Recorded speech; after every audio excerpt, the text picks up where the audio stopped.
আচ্ছা জাকির ভাই, দেখলাম যে আপনারা প্রচণ্ড রোদের মধ্যে এশিয়া কাপের জন্য অনেক বেশি মানে জিম করতেছেন, প্র্যাকটিস করতেছেন।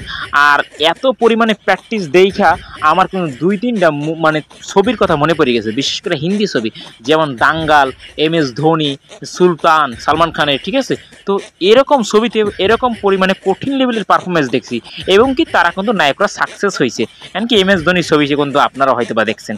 এখন আমরা কি আশাবাদী যে এবছর আপনারা এশিয়া কাপটা আর কি জিতবেন, একটু বলতেন। ইনশাল্লাহ আমরা এবার এশিয়া কাপে ইনশাল্লাহ আমরা চ্যাম্পিয়ন হওয়ার লক্ষ্যে যাচ্ছি। আরে ভাই, আমি আপনারা কি প্রশ্ন করলাম, আপনি সেই পুরনো ক্যাসেটটা আবার বাজিয়ে দিলেন।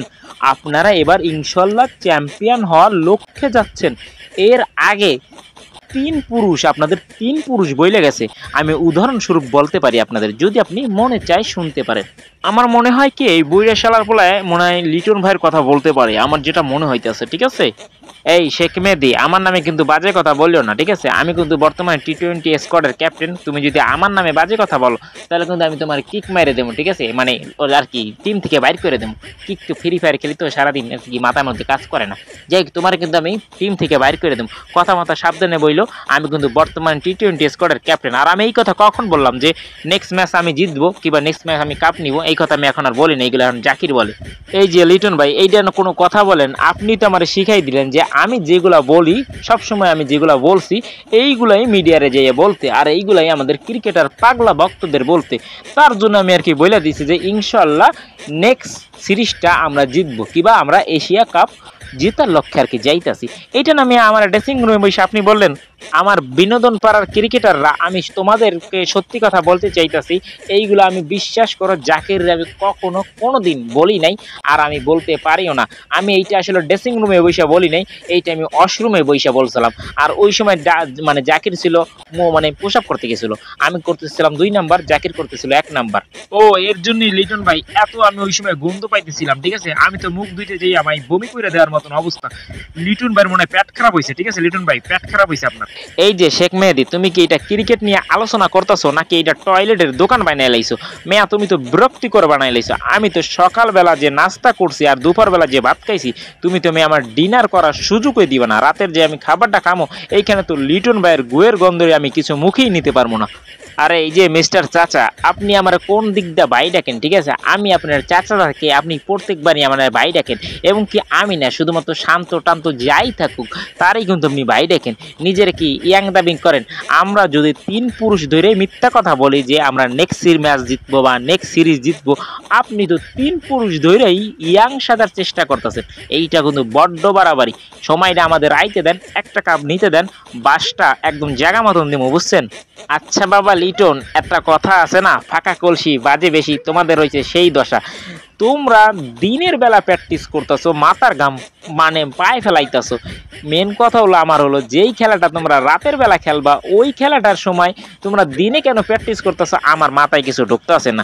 আর যাই হোক, আমি মেন কথা তোমাদের আসলে বুঝছি, তোমরা দিন শেষে একটা কথার ফাঁকা রাখতে চাইতেছো যে বলবা কি আমরা নাইটের জন্য চোখে দেখি নাই, রাতে আলো ছিল, মানে কুয়াশা পড়তেছিল, লাইটটা বেশি জ্বলতেছিল। আমরা তো দিনের বেলায় মাঠের মধ্যে প্র্যাকটিস করছি বাংলাদেশে বৈশা। আরে পাবলিক কিন্তু বুঝে, ঠিক আছে না, চালাকি মজা নাও। আসলে মিস্টার চাচা ব্যাপারটা ওরকম না, ঠিক আছে। আমরা সবসময় দিনের বেলায় প্র্যাকটিস করতেছি, এর পিছনে একটা রিজন আছে কিংবা কারণ বলতে পারেন। আসলে ব্যাপারটা হচ্ছে কি, আমরা ঘাম ঝরাইয়া আপনাদের কাছে প্রমাণ করতে চাই যে আমরা যে টাকাটা নিচ্ছি সেটা একেবারে হালাল টাকা, এখানে কোনো ভেজাল নেই। হ্যাঁ বাবা, তোমারই তো দেখার অনেকক্ষণ ধরে অপেক্ষায় ছিলাম, বুঝছো। ষষ্ঠ পাণ্ড তোমরা হলো এখন থেকে ষষ্ঠ পাণ্ড। আর ষষ্ঠ পাণ্ড মানে তোমরা বুঝো নাই মনে হয়। দেখো এর আগে তোমাদের প্রজন্ম ছিল পঞ্চ পাণ্ড, এখন তোমরা হচ্ছে ষষ্ঠ পাণ্ড। বিষয়টা বুঝতে পারছো? মুরব্বী, যা বোঝার আমরা কিন্তু বুঝছি, ঠিক আছে। সবসময় যে আমাদের আপনি খোঁচা মাইরা কথা বলেন এটা কিন্তু ঠিক না, ঠিক আছে। কারণ কি আমরা মাঝে মধ্যে খারাপ খেলি, কিন্তু সবসময় যে আমরা খারাপ খেলি এমন না। যদি ভাবেন আমি যদি একজন খারাপ ক্রিকেটার হতাম তাহলে কিন্তু আমি দেখেনি যে CPL-এ আমি চান্স পাইছি আর কি। যাই হোক না, CPL না, যাই হোক ওটা কি পাকিস্তানি লিগ, যাই হোক পাকিস্তান লিগে আমি চান্স পাইছি, অনেক জায়গায় আমার অফার আসে। তো আমরা কিন্তু আসলে চেষ্টা করে আমাদের সেরাটা আমরা দিতে চাই। এখন যদি ব্যাড লাগার কারণে আমরা হেরে যাই এটা তো আমাদের দোষ না। আর আমরা অনেক পরিশ্রম করতে আছি। এখন ওই যেটা বলছে তামিম, ওই আমরা হ্যাঁ হালালভাবে টাকা নিচ্ছি, এইটাই আর কি বলার ছিল। আমরা হালালভাবেই টাকাটা গ্রহণ করতেছি। আর আপনারা আশা বেঁধে থাকেন, হ্যাঁ, পাকলে ফল অবশ্যই খাবেন। আমরা যথেষ্ট পরিমাণে চেষ্টা করব। আমি চাইছি শুধুমাত্র জানি আমার বাইরের লিগগুলো খেলার সুযোগ পাই। জাতীয় দলকে আর কি জিতাবো, ঠিক আছে? কাপ নিলে কি করব, আর কি কাপটা বাদ দিয়া আমার দিকেও তো ফোকাস করে না। আমি জানি বাইরের লিগগুলোয় ভালো বল করতে পারি।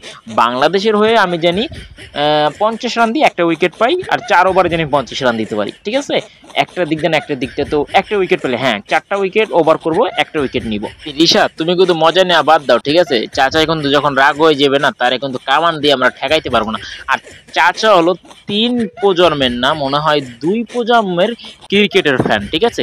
তো চাচাই মনে হচ্ছে পঞ্চপাণ্ডব উপরে ভালো করে চিনে, তো আমাদের নামটা দিচ্ছে ষষ্ঠ পাণ্ডব। আর এই ষষ্ঠ পাণ্ডব নাম দেওয়ার কারণ কি, আমরা চাচার মুখ থেকে শুই না আমরা ইন্টারভিউটা শেষ করতে চাই। আপাতত এশিয়া কাপে এখনো অনেক দিন বাকি আছে। তো চাচা, আমরা কেন ষষ্ঠ পাণ্ডব, অবশ্যই আপনার মুখ থেকে আমাকে একটু বলেন। আচ্ছা জাকির, আমি তোমারে বাবা, তুমি অনেক ভালো একটা পোলা আর অনেক ভালো একটা ছেলে, তো আমি তোমাদের 2 মিনিটে তোমার সব কথাটা খুলে কইতাছি। দেখো, পঞ্চ পাণ্ডবে কিন্তু সবাই যেন 5টা ক্রিকেটার ছিল, এখন তোমাদের ষষ্ঠ পাণ্ডব নাম দিছি, এর পিছনে একটা খুবই গুরুত্বপূর্ণ কথা আছে। সেইটা হলো, তোমরা ষষ্ঠ পাণ্ডব এক হলো তুমি, ঠিক আছে?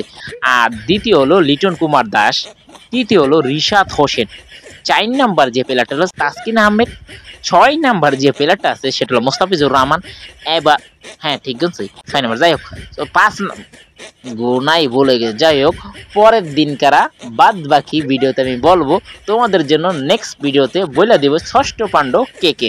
আশা করি ভিডিওটা ভালো লাগছে। যদি ভালো লেগে থাকে অবশ্যই লাইক এবং একটি সাবস্ক্রাইব তোমাদের কাছ থেকে আশা করতে পারি ক্রিকেটার পাগলা ভক্তরা।